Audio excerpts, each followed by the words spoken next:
Well, hello, everybody. Welcome to the ConTech Exec Podcast. It's another week in a new year.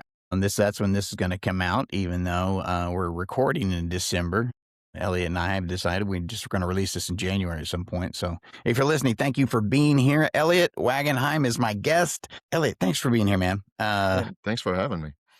This is going to be fun. So behind the scenes, the things that happen behind the scenes, Ellie and I had a really great conversation kind of leading up to, the actual podcast. Almost wish I would have, just recorded that because we really had a great conversation. And I kind of want to get back to that. But the first thing I want to talk about is your first real contract training. Okay. One of the biggest things is, as a former general contractor, legal is just a huge issue. It's something that you don't necessarily want to have to deal with in construction, but guess what? It's not if you have to deal with it, it's when, right? You're going to have to deal with legal things in construction. No, that's exactly right. I mean, and whether you want to call it a necessary evil or whatever term you want to apply to it, then yeah, you're going to have to deal with construction because, look, let's be serious. I've never in my career, and I'm coming up on my 40th year in practice, I've never encountered a construction project without risk. I've never encountered a construction contract that was easy to read and fully accurate and exactly told the full story of what the professionals are trying to accomplish in the field. So yeah, legal is as much a part of construction as masonry and landscaping. Yeah. Well, when it comes to guys like myself, even just understanding the big language, it's tough. It's tough to get to it all. Look, I mean, a typical legal phrase is, notwithstanding anything set forth herein to the contrary. I mean, who talks like that? Nobody talks like that. That's not a human way of talking. You don't go into a cocktail party and say, well, I really like Greece. Well, you know what?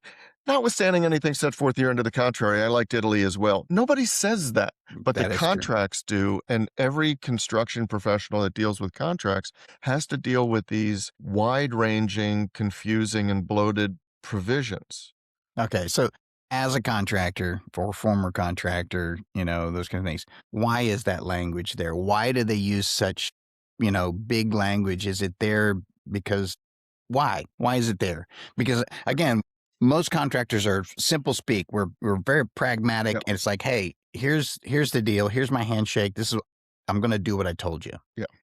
So there are a couple reasons why it's there. The first one is you have to understand that as a lawyer, my nightmare phone call is to get a call from the client that says, XYZ happened, you drew up the contract, why didn't you address this? Why doesn't the contract speak to this? And so if that's my nightmare phone call, my reaction has to be, I'm going to make this language as broad as I possibly can. Because every contract is, at its essence, an exercise in fortune telling, right? If we're negotiating a contract right now, this building is not going to be pulled out of the ground for 6 months, 8 months, 12 months, whatever it is, which means that I don't know exactly what problems or issues might arise, but I better draw up a document that anticipates what issues or problems might arise. So I've got to make this language really broad, and that is in conflict with a contractor, a construction professional, because a construction professional's entire business is built on low tolerance for error, very precise performance. So you got this broad language, the lawyer's trade, and the contractor's trade of very precise language. And that's where the tension arises, but that's why. Okay. Well, there's a lot of crystal ball action going on in the areas of pre-construction. A lot of times, right? There's a lot of this kind of fantasy land world. And it's the disagreement, right, between what the client necessarily wants to pay for a job, what's actually necessary to do a job, and then what the general contractor can truly provide within the constraints possible. So that's a lot of stuff to kind of combine inside of a contract, right? It's a lot to cover. It is a lot to cover. And it brings up one of the most important conversations that you can have.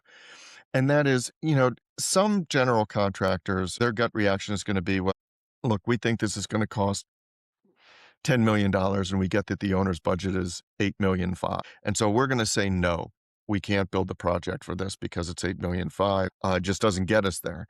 But really, in terms of getting the business in, one of the more productive ways to say it is, your budget is $8.5 million. Here's what we can build for $8.5 million. and Hmm. to address the scope of work and to start addressing the schedule and to start addressing the materials or whatever it happens to be. But yeah, at that pre-construction, you're right. The owner's head is often in the clouds. I want to build the Taj Mahal, but I only want to pay for, a storage facility off the Beltway. So somewhere along the line, we have to have a meeting of the minds. Otherwise, your owner is never going to be happy. The whole setting expectations level, especially in the pre-construction phase or even pre-contract phase, setting expectation level is huge for these It is. companies. And the larger the product, I will say sometimes the larger the expectation. And so I get to this thing. I've been in several of those meetings, been in those conversations where it seemed like you want to be able to be realistic, but then there is no realism, and you have to have the language in your contract which says, by the way, we're dealing with realistic views here.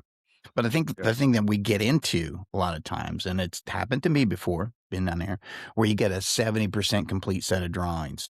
Hmm. There's a lot of gray area, a lot of RFIs on the things which created, change orders and all these different things.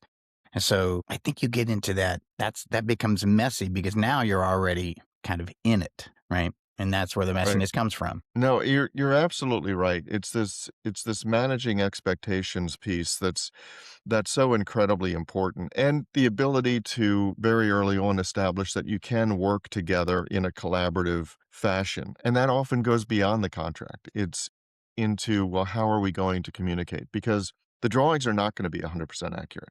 They're just not. And you've got to check in with the owner's vision periodically. But here's the larger picture. And I'll take it out of construction for a minute, just into my experience as an attorney. I will get calls from prospective clients. Hey, can you take this on? Can you take that on? Can you do this? Can you do that? And to me, it's not a question of ability. Look, if they ask me to draw up a will, that's not my area. So that's clearly a question of specialty. But a lot of times the calls are things within my wheelhouse. But I have to ask myself, am I going to wind up with a happy client? What are the odds that I'm going to have a happy client? So, for example, if somebody wants me to sue somebody else over a claim where the maximum recovery is $10.98, Hmm. yes, I can win. Yes, I can go to court. Will I have a happy client? No, I will not, because they'll pay me well over what their best day in court is. Yeah. So I think that a lot of construction professionals don't ask that question. Yeah, we can build it, but when it Should comes we? to managing expectations, are we going to end up with a happy client Yeah. with our end product that we're able to do on budget and on time?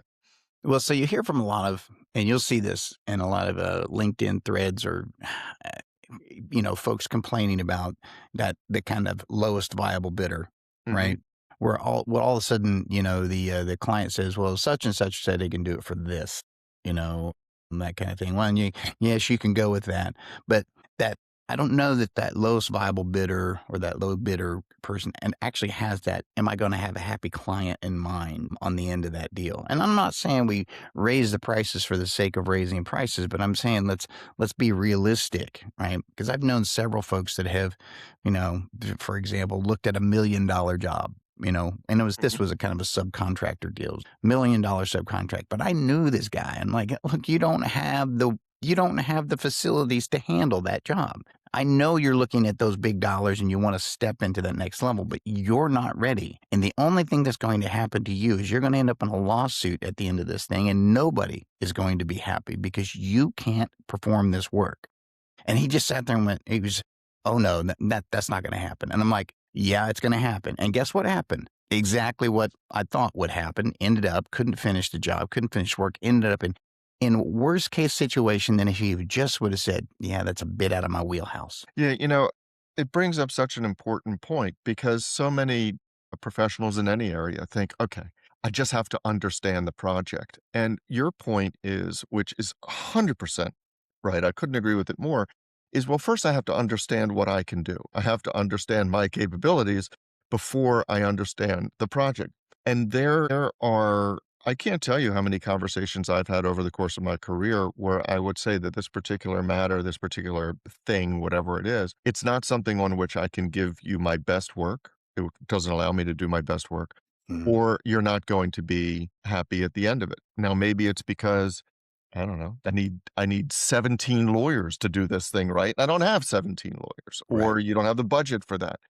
But a lot of the litigation, I mean, really expensive litigation and arbitration that I've been involved in arose from contractors who looked at the top line, Mhm. saw a whole bunch of zeros, got really excited about this. They didn't accurately view their own capabilities, and they certainly didn't accurately view the demands of the project. It wasn't Yeah. right for them. And I told, I told this person at the time, I said, it's not necessarily that you couldn't make the $1 million, right? And it's just a round number, right? Yeah. You're seeing the $1 million, but what I'm telling you is 3 months in, you're going to be so in deep over your head, right? Financially, because they're not going to pay this money up front. And I don't know that you're going to get, but you're going to be so deep in over your head, you can't find your way out. You can't work your way out of that hole that you've now dug yourself into. And then you've ruined your reputation with your distributors, your suppliers. You've ruined your reputation not only with the client, but then you've ruined your reputation with other people that might be working on the job. They're going to find out about you. And guess what? Construction company people, they do talk. They know, right? They they exchange information, and I guess the cream rises to the top, right? And so that ends up what happens, and it's unfortunate. And I think it comes down to, and kind of get into, I want to talk about first rule contract training because, again, I think educating yourself on what the legal ramifications are of getting into these contracts, just whether it be a general contracting contract or whether it be a subcontract with, a provider, those kind of things. What does that look like, and how does that help? So, and I appreciate the question. If you don't mind, I just wanted to respond to a couple things you said because it's so important. One is that a lot of times people get in trouble because if you're a subcontractor, even a GC, the cash flow doesn't start for 90, 120 days. So you Hmm. got to be able to carry this. So it's the rare job in my experience where it's paid up front. The second thing is when you say people talk. The way I became a construction lawyer was because I was involved in one big arbitration right at the beginning of my career, and I Hmm. represented the general. It's a longer story, and I won't tell it now. But it was an owner, a general, and 144 subcontractors. Okay. And this was all consolidated in a litigation. But people saw, oh, you represent the general. You must be a construction lawyer. So people started calling me. So that was the positive of people talk. But the construction industry, I don't care where you are, very tight. People talk, people know, and it can be positive or negative to your point if you get out over your skis. From a contract review perspective, the reason that we created First Rule Contract Manager is because so much of the time that I spent in arbitration and in litigation arose from the fact that people signed a contract that they shouldn't have signed or didn't understand the contract. And what that meant was, and I started to think of myself as this, I started to think of myself and construction attorneys as kind of like flowers at a funeral.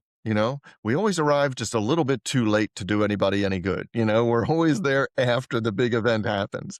But what if you got there before? What if you actually were able to affect the outcome so you're not sitting in that funeral home or the Right. Yeah. arbitration or whatever it is? And so I started teaching construction professionals, well, how do you decode this legalese? How do you look at it and make sure that it says what you want it to say? And now some of the pushback is, well, wait a minute, you have companies that have their own lawyers, they have their in-house counsel, which I get, and that's great. But even with clients that came to me and said, hey, can you read a contract and give us your comments on it? And I would do that. And then I would say to them, I'm happy to hop on the phone with your counterpart on the other side and work through the contracts. And a lot of times they say no, because if we bring our lawyer, they're going to have Yeah. to Bring bring there. their lawyer and it becomes a thing. And we don't want it to Mhm. be a thing. So even when you Yeah, but have, it is a thing. it is a It's thing, already a thing. If you're having to make the phone call, it already is a thing. it is, but they don't want to make it a bigger thing. So what happens is a lot of times, no matter how large the company is, two guys or 2,000 guys, the non-lawyers wind up negotiating the contracts. And so, and even with in-house counsel rarely has the bandwidth to look at every contract and every opportunity. So the non-lawyers have to be prepared. It's almost like speaking a foreign language. And Yeah. what I like doing, what I love doing actually, and got good at, is breaking down this language so that it can be easily understood, so that it can be tied to actual business concerns, and it's not just castle in the clouds type stuff.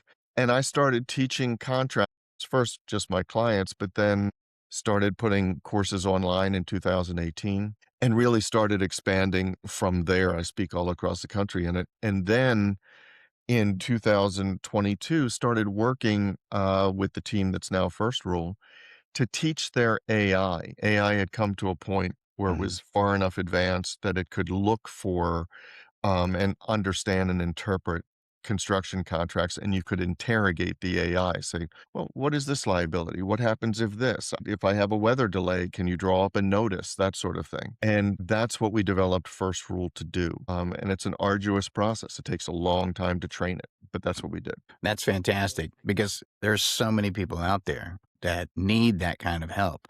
I know a lot of times, and this is what happens with some subcontractors, and I've heard the complaints, I've heard the stories, but it's they get into a situation with the GC where the GC basically is dictating all the rules. Hmm. They have a contract that you sign, and this is the way it is. And they feel like they're going to be left out in the cold because they needed the money, or they needed to work this job. They've worked a job with this company before. It turned out okay. Yeah. But they don't push back on any of the legalese. They don't push back on the contract at all, even though it may not truly benefit them. It always reminds me of this time. I was on a panel. I was teaching a course with the Senior Global Counsel for Under Armour, located in Baltimore. Under Armour is the 800-pound gorilla in Baltimore. And so I was Yeah. teaching this course. And on a break, we were talking about it. And she was talking to exactly that kind of point. And she said, I send contracts over to vendors, over to prospective vendors, prospective partners. And I know that contracts are so one-sided that I'm begging them to read it and to come back and to negotiate, because I will negotiate. But they get into this mindset that, oh, geez, we're so happy to be doing business with Under Armour. It's just an honor to be at the table with you, that they don't push back. And I think, what a lost opportunity. So I see that same mindset, to your point, with a lot of subcontractors. And what I would say is that in my experience, well over 90% of the time, even for those generals that say we don't change a word of our contracts, that's not true. You can't return a contract that's just bleeding red, that's every provision has changed. But in my experience, in the vast majority of times, you can pick and choose what you think are the deal killers, and you can make some changes that modify the risk, that reduce your risk.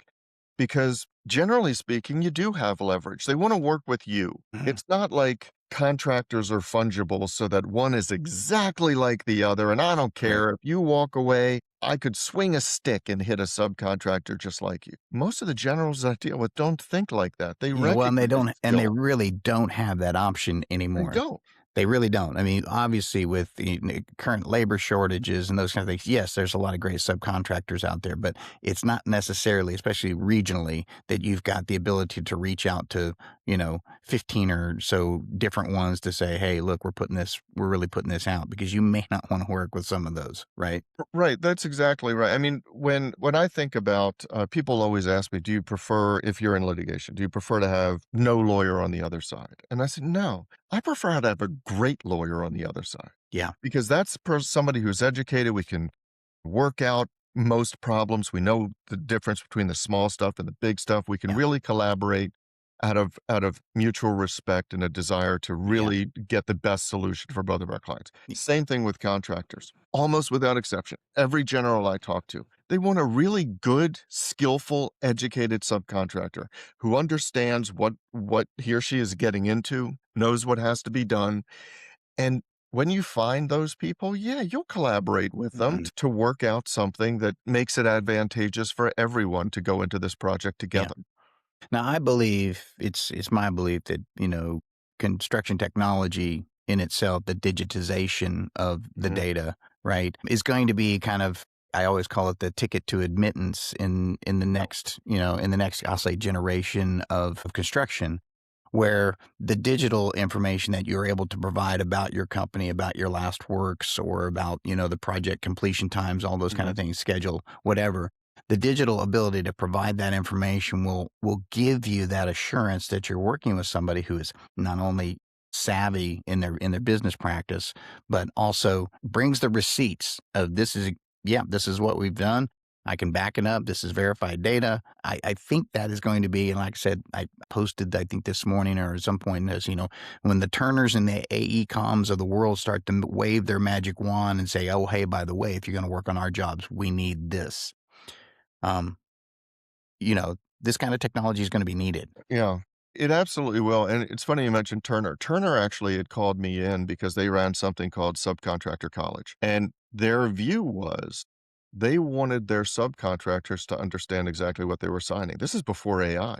Right. And so they used to have me come in and teach their subcontractors what the Turner contract said, because it's exactly that point. An educated, skillful subcontractor is their best friend. I think we're at a point, and we're certainly getting to a point if we're not there already, where a failure to use AI properly as the powerful tool that it is going to be considered negligence. The digitization, as you said, of the information is going to become table stakes.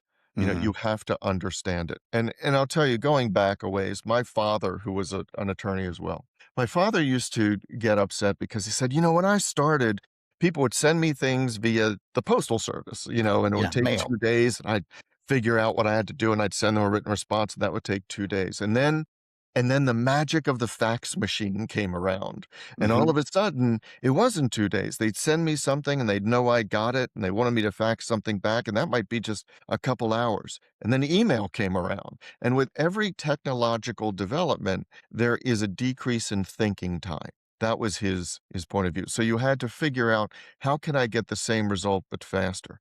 And now we have AI, which is the first time technology gives us an answer to that. Because before, mail and fax and email was just a way of conveying what your same work product was. But now we have a tool that can level the playing field and enable you to think as fast as the environment requires. Mm-hmm. And I think that in order to be a great business partner for the customers you want to work with, in order to scale, which means that multiple people in your organization have to understand the contracts and apply the same risk profiles and the same caution and the same instinct that you do, or Bob, who's been doing this for 50 years, does. Mm-hmm. Yes, you have to use these tools. Otherwise, I think you're going to find yourself without a seat at the table. Yeah. Yeah, it's funny you say that because when you start to talk about that, there is a degradation, I think, of somewhat of critical thinking when it comes to that kind of thing. And I worry because I don't necessarily know. I'll say I'm on the fence, but I'm not. What I do know is this: AI it's in our lives. It's going to be us Yeah. and the machines, period. I'm not talking Terminator theory or anything like that. I'm just talking it's us and the machines, from here on out. It's not going anywhere soon. But what I will say is that I'm not saying that you need AI today, right?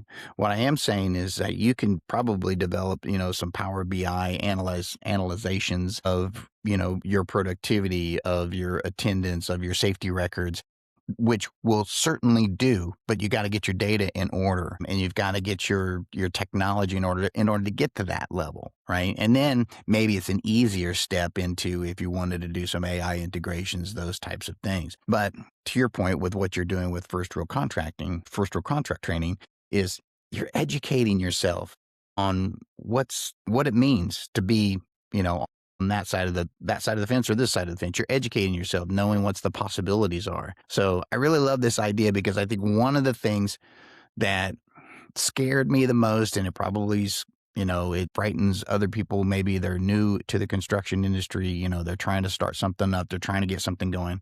Is they don't want to think about the legal part of it, but it's huge. We got it, guys. Let's just open our eyes and let's see the possibilities. No, that's right. And look, I don't think that AI, we're certainly not at this point, that AI is going to replace people. But I think the people who know how to use AI correctly are going to replace people who don't. Yeah. It's a tool. And I think that one of the ways to develop professionally is to make sure that you do something AI doesn't, which is the thinking part, the strategy part. Mhm. And this is just a way of gathering the information and giving you a better idea of how to make decisions that matter, how to make the right decisions that matter. But the training becomes even more important with AI because most AI is an idiot. What I mean by that is this. In my experience, you know, An idiot is somebody that will always have an answer for you, and whether it's right or whether it's wrong, will express that answer with extreme confidence, right? That's Yeah. an idiot. And so AI, you go on a ChatGPT and you ask it anything. Yeah. Generally speaking, it'll come back with something that looks right Yeah. I'm telling you. because Yeah. I'm it's telling you right now, ChatGPT is a drunken cheerleader. I mean, it's exactly literally like, oh yeah, you want to do that? Great idea. great idea. You're at the cutting edge of thought. Right. So it looks right, and it's something that you wanna believe, you Yeah. know? So unless you have the training to be able to look at any AI, let alone, something that's a large language model like a ChatGPT, and say, "Well, this is useful, but this is not. This works, this is wrong." That as one of my friends would say, "Eat the fish and spit out the bones." Unless you have the skill, the knowledge, the training to really evaluate this, then you're at the mercy of your drunken cheerleader. And that's not a good place to be. Yeah. No, I get it. I absolutely agree with you. And as I think these are the things that I try to bring on here, try to bring people on to talk about these things, because when I see construction companies, they're all looking for some solutions, right? Yep. We were at Procore ground break, and I Sure. said it looks like it's 10,000 people walking around and all trying to figure out, well, which one do I start with? Like the Mhm. the Dutch boy trying to fill the holes. Now, a lot of them already have solutions in place, Yeah. right? But yet they're not getting everything that they need out of them. Why is that? Is it because, well, you don't necessarily train well on your product? Is it because you kind of got it halfway there? Or you didn't give good discovery information, so you kind of, or you had the wrong person in charge of the whole thing? How is it that you can have this technology that could do some of the things that you're looking to do, but it's not? And I'll give you my opinion, and my opinion goes into the wrong person, but it's the wrong mindset. I think a lot of construction companies, a lot of companies in general, look at this as a technology problem. What's the technology that will make this right? What new technology, what new platform can I get? It's not a technology problem. It's a decision problem. It's a company problem. Meaning, first you have to do the job of figuring out what are our critical processes that I want to make better. What is the workflow that I think we can make better? And a lot of times companies put their IT guy in charge because they think it's a Yeah. technology problem with how can I make the existing workflow better? But that's not the question. The question is, what does this workflow that we're using get to, and how do I get to that same or better result faster, even if it's a completely different way? So companies often look to the new solutions, like Henry Ford talked about getting a faster horse. Uh-huh. It's not a faster horse that they're after. It might be a car which completely changes the way they approach the problem. So I see a lot of companies look at their existing processes and try and fit these new technologies into them, as opposed to taking the time figuring out what is the end result that we need to accomplish. And now, are there any solutions out there that help us get to that end result better, even if it's in a different way? Yeah. And so what you wind up with a lot of times as a result of this skewed thinking is people are saying, "Hey, I love the idea of incorporating this new tool as long as I don't have to change anything about what I'm doing." Yes. That is And correct. so the moment I see that it doesn't look the same as my Excel spreadsheet, or it Yeah. doesn't look the same as my fill in the blank, whatever it is, then I'm not really going to use it. This doesn't do anything more for me. Well, it doesn't. It doesn't do anything more to make your established Excel spreadsheet focused workflow better, but it might do a lot to make your company better if you're willing to look beyond what's already being done. Yeah. I often say that the truth will set you free, but it'll piss you off first. And Yes. it's a rip off. Somebody else said it, but it is so accurate when it comes to things like measuring. And I'll use productivity as an example. I mean, it's a well-known fact that productivity in the construction industry has not improved much over the last 50 to 75 years. I mean, we're talking incremental gains as compared to, say, manufacturing. Mm. And I guess, and now on the manufacturing, as a result of utilizing technology, robotics, operational studies, those types of things, they're able to improve their productivity, improve their output, right? But when it comes to construction, there's a lot of hem hawing going on. And I'll say, it's like, well, we can't really measure it that way because it was cold that day, or Mm. it was, it was hot that day, or, well, Jimmy wasn't in charge and that's why the crew didn't run very well. And then all of a sudden you start to put the data together on it, where you start to put the structure together, and you actually really truly start to measure the data. That's your kind of, hard line. Like, how many hours did you put in? How much quantity did you put in? And then you can put some of that outlier data into it if you need to from your daily reports, or whether you capture it automatically, whatever. And all of a sudden they start to look at it and they go, wait a minute, that can't be right. Right. And they start to get frustrated, because then when you hand that down, you use that as, I'll say, evidence, right, to the field. You say, guys, this is not working, right? You guys are getting a lot done on, Tuesday, Wednesday, Thursday, but Mondays and Fridays, we're not getting anything done. Why is that? And it comes down to, we're not really trying to place blame, but we're trying to find root cause here. What is it? Is it the fact that maybe you got deliveries that day and there's just stuff in the way and you've got to move stuff around? Maybe we need to take a better approach there. But these are the kind of discovery items that if you just take that raw number and you say, you guys aren't making productivity, bad idea. But now what you do, if you take that raw number and you say, let's question the system, let's find root cause, let's kind of find first principles, that's a different approach. So I just think that it's interesting how the tech can bring so much to a job or a job site or a project, but yet then it has such a different effect on how it's presented, right? It does. And let's take that example. If you realize that not much is getting done on Mondays and Fridays, the gut reaction, the first reaction for a fix is, well, we just need more backhoes, or we just need more of this. Well, okay, that's an easier solution. You have to write a check, but we've just solved it. We got more backhoes. But really what the issue is, well, let's examine why, because maybe we do have more deliveries on Monday. Maybe on Friday X happens. There's a traffic pattern that's really impeding us, whatever it happens to be. But the companies that succeed really take a look at the metrics first. They do their homework, because they're going to have to make a case to people on how to change the way they're doing things. And that's a hard case to make in a lot of ways, especially if you've got somebody that's sitting there saying, I've got 10 years of experience. You're telling me I have to change what's worked for me for the past 10 years. Mhm. And that answer is yes, but it has to be backed up with something. Otherwise, there's going to be resistance. And so that's why a lot of the technology doesn't work, because it's just more backhoes. It's, no, you don't have to change anything. Here's a new screen. And that's not it. You haven't looked at the metrics. You haven't looked at how can we do what we're doing better, and how does this fit in? Yeah. So, yeah, I think we're at a critical juncture. Well, and I think the same type of data gets us back to kind of that legal end. Yeah. And not to say that I want to put you out of business or anything like that, but what I'm saying is, take a look at this. If we actually start utilizing some of this data, maybe we eliminate some of those arguments at the end of the job. Right. I mean, what is the percentage of construction jobs that end up in arbitration or some sort of litigation? I mean, it's over 50%. It is, especially if you factor in the things that they settle before they get to court, or they settle before they arbitrate, but there's a lot of time, a lot of money spent on these disputes that didn't have to arise. So Right. yes, the contracts have to be clear. In other words, both sides have to understand them, and they have to reflect the reality of the job, the reality of what's going to happen in the field.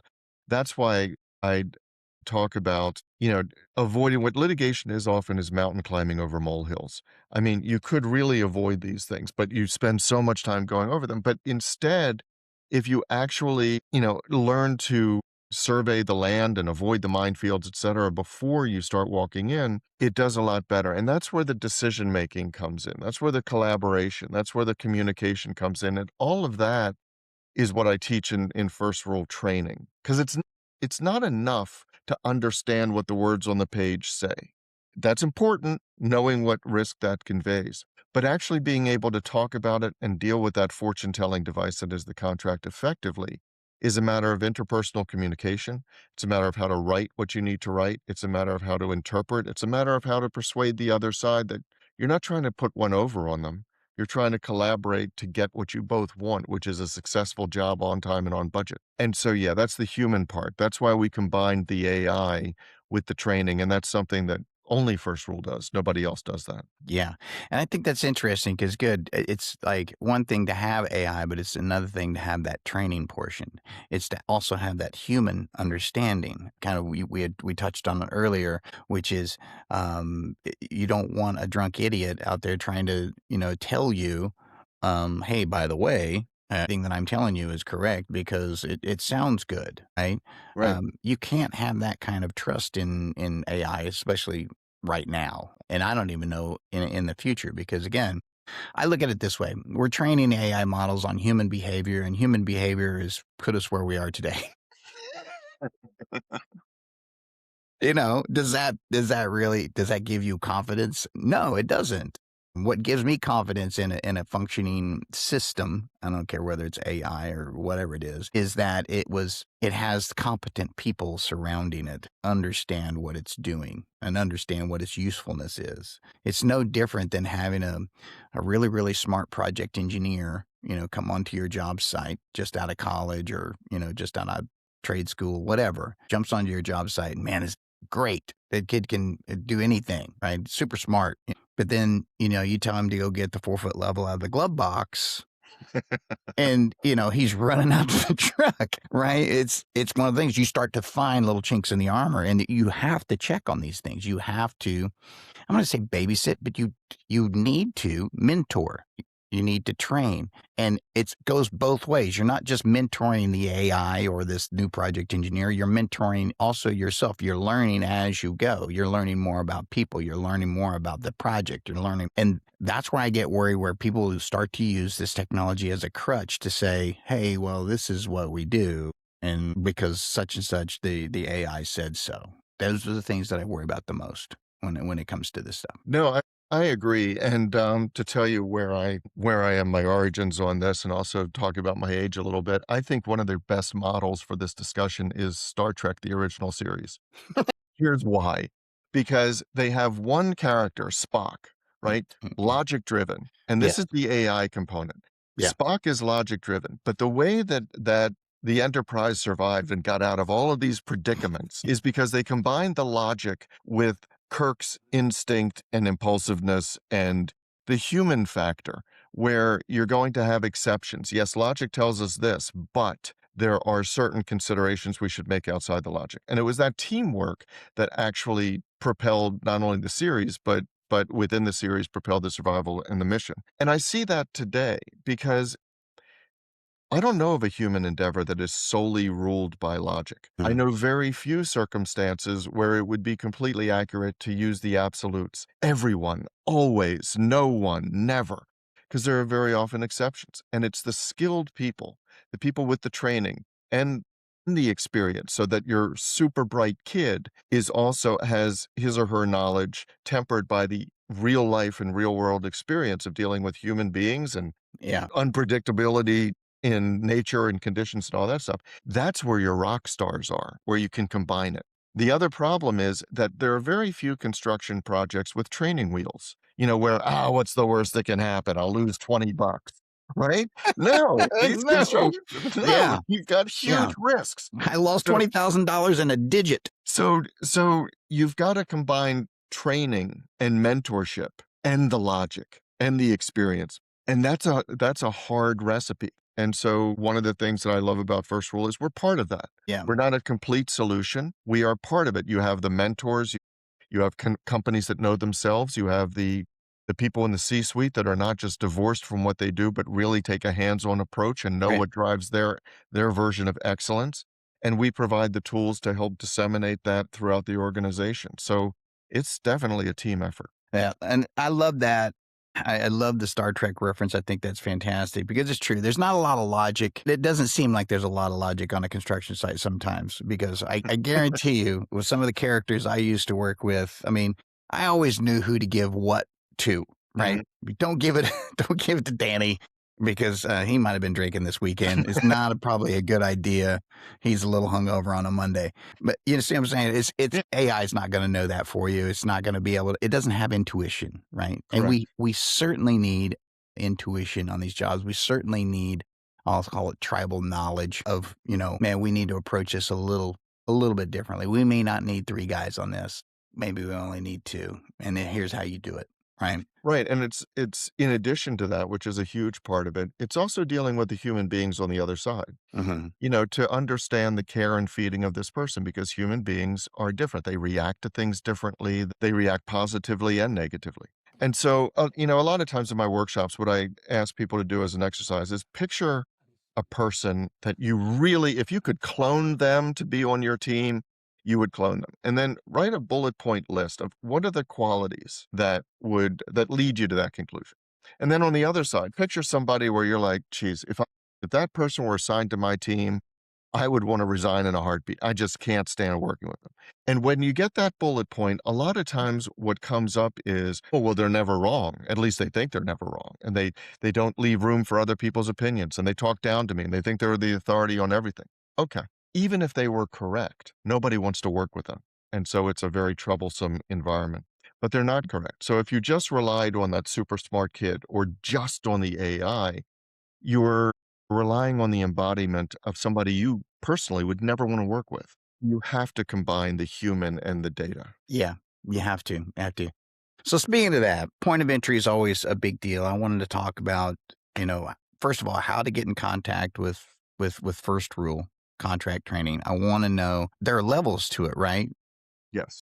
So I kind of want to know more about that, and I'm sure everybody else does too. Because again, you got the people that don't want to get involved. I don't need a lawyer. I don't want to get involved in this. But there's levels.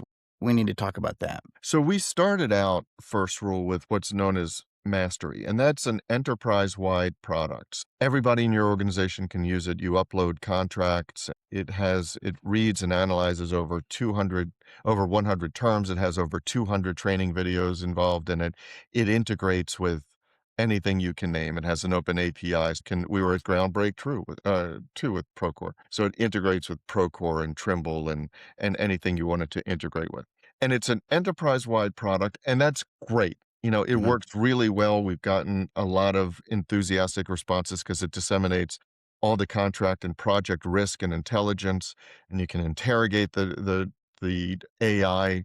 What do I do with this? What does the contract say about this? Right. It gives risk scores, and you can use it to bring in information from other apps. And so we had a lot of people love it, but some are saying, oh, wait a minute, this AI stuff is kind of new to me. I get that I need to get involved with AI, but I don't want to sign an annual license and roll this out to my entire organization before I even see what it can do and what impact it can Right. have. So we came out with something called Apprentice, which is same AI, same terms, but it's month to month. It's $795 a month. You can cancel it at any time. You can upload up to 5 contracts. You can interrogate them. It'll give you all the information. So you can start to see, oh, this is what it'll do. This is how it can be useful. And you can really limit your risk. And in fact, on our website, which is First Rule C, M as in Mark, firstrulecm.ai, you can upload a contract for free, and you can just see what the reports are, what it tells you, how it can be useful. Because you're right, people need to be able to see what this is, how to dip a toe into these waters before making this huge commitment. Yeah. So that's how they do it. And with each first rule, you have training. And so training is included. The one other thing that I'll say about it is that I had referenced ChatGPT and some others, and a lot of people are like, I'll just upload my contract to ChatGPT. We talked about how it's subject to illusions, like with Reddit and Wikipedia and whatever. The thing about First Rule is it took so much time and so much effort, but we had to build a data set that was not reliant on the general internet. It doesn't go out to Reddit and Wikipedia.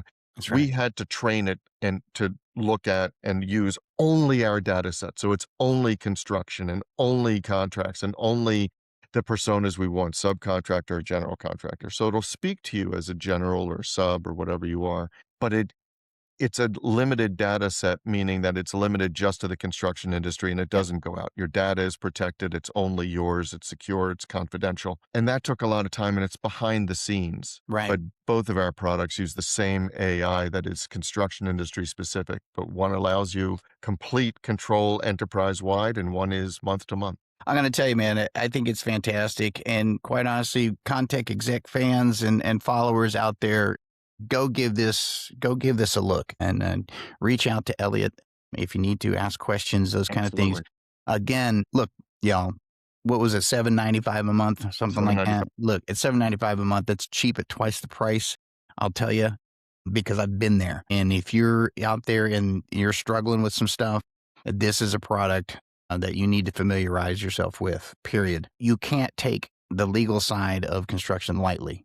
And like I said, it's not if you'll ever be in a situation, it's just when, because it will happen if you plan on having a long career in construction. So this is a great first place to start too. Because quite honestly, if you're trying to use ChatGPT, you might as well just ask your drunken brother-in-law what he thinks and then kind of go from there. It's just a bad idea. Really it is, right? Absolutely. Well, Eliot, man, like I said, we had a great conversation again today. I'm glad we got a chance to, get it recorded and get it out there for folks. Yeah, thank you so much for having me. I love talking about this stuff. This is great. Well, we're going to have to do it again a little bit later in 2026, so I'm looking forward to it, man. But until next time, thank you again, everybody, for visiting the ConTech Exec Podcast. Share this with your friends and family, and make sure you go check out Eliot's contact information and check out First Rule, because it's fantastic. But until next time, everybody be safe out there and build well.